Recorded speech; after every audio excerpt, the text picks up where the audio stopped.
Bakit ka ba ngata ng ngata? Eh, walang magawa, sir eh. Pampakalma. Liga rito, tumulong ka na rin.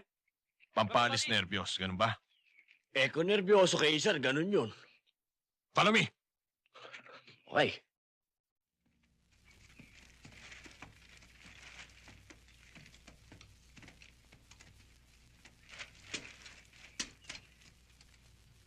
Bukas, mag-conduct ulit kayo ng patrol. Near the encounter area. And if possible, as early as you can. Is that clear? Yes, sir.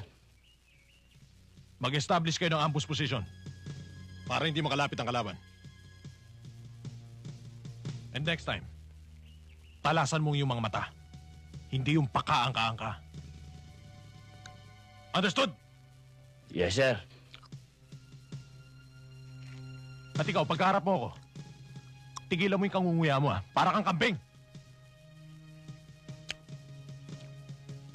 Nininervyos ka ba sa akin o natatakot ka? Ha? Hindi ko, sir. O sige, tapo mo na yan.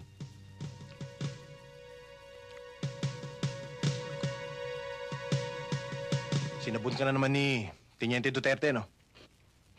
Oo. Sinampo pa nga ako eh. Eh, bakit kung naging babae yun eh? Sinabunutan ako nun.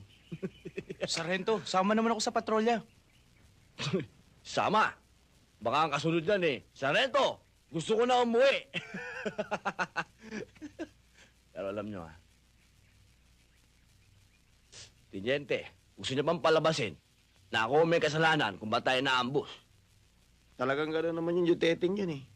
Pag sinabi nung, attack! Ang kasunod nun, I will follow you. Pag sinabi naman nung, retreat! Ang kasunod nun, follow me.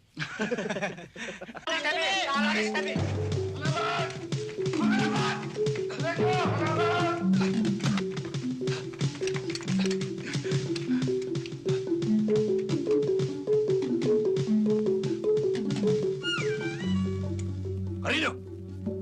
Sir!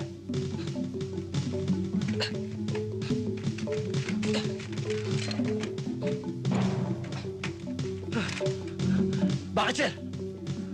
Suyurin mo ang perimeter ng buong detachment area. Ano pa hinihintay mo? Yeah! Sir, di ba pag nguya ng chewing gum? Nininervyos?